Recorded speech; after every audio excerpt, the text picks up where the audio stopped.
Today, I'm going to see my patient and friend who has this condition of multiple myeloma. Yesterday, he had another dose of chemotherapy, and we will have a chance now to evaluate how he is.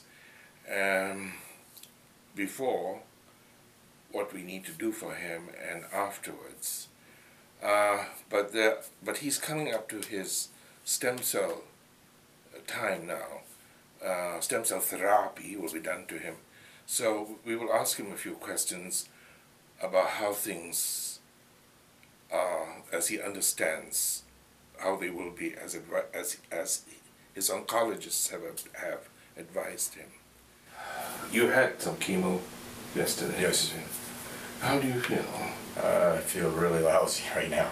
Lousy? Lousy, really down, tired, almost feverish, just scared as hell right now to go on any further. I see. Scared. I'm very scared, sir. What is your worry? What is the worry that you have about them? About them is doing to you what? It just seems that they just continue to pump in these drugs into me, and now they want to continually have for 10 days now something to help the stem cell release into the bloodstream so they can collect it in a harvest within 10 days. And then now they've already warned me with a ton of painkillers saying your bones are going to start hurting to the max, and if you need more dosages, please call us because we know this is one part of a side effect.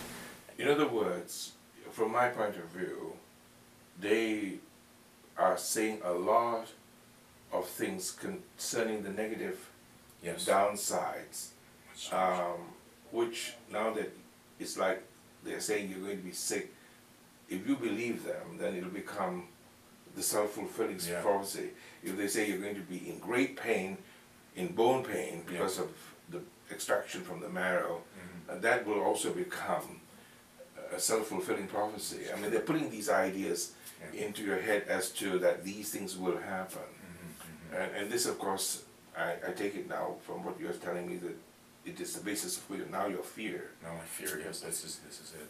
And it is not very good, the medical practice, to install fear into people, is it? Not at all, sir. No, I'm not. Sometimes I think they do it in order to cover their you-know-what, just in case that by not telling you, then it does happen, then you will blame them for it. See? So they've got to cover themselves and protect themselves. And so, but the side effect of their honesty is to install fear in you. That's exactly. You need to write to them to thank them for installing fear into you. Yes, no. What about the pain here? Has it? Yeah, that's all gone now. All gone. So that has remained permanent. Yeah. That thing. That stays until the end. The what you call the tube. Yes, sir. The plastic tube that went in. That there was like a pain. A knife that went right up your throat. Right into my neck. Yeah. Now this is as Tom is sitting now. The site of his reinduction anchor is right here on his third finger of his left hand, behind the nail. That is the site of his reinduction anchor. So we will apply the reinduction anchor thus, with the words, remember this. Remember this. Remember this. Now go deeper and deeper and deeper and deeper.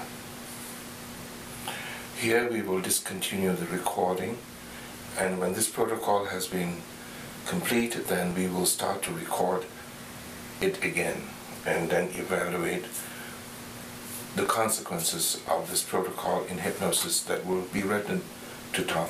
How are you feeling? I'm feeling pretty good right now, sir. Really? I'm feeling good, yeah. Not worried about too much right at the moment. It's all gone now.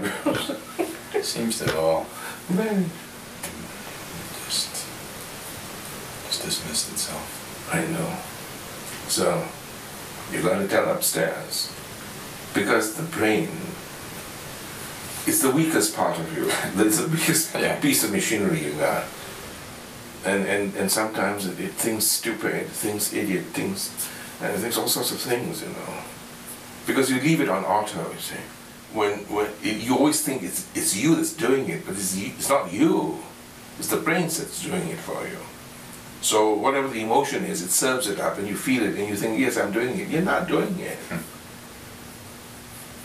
I mean, you would never have gone home back to your place and say, right, I've heard all what they have told me now. I'm going to have this cup of coffee, and for the next 5 minutes, I'm going to have all the fears I can possibly have because of what they told me.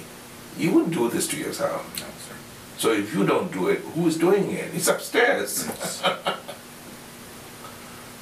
You have to have it under control. Yes, sir. You're very different from when you first sat down there. True or false? Feels like it's very different. Very different. Wow. Good. Wow. Well, I shall wish you goodbye now then, shall I?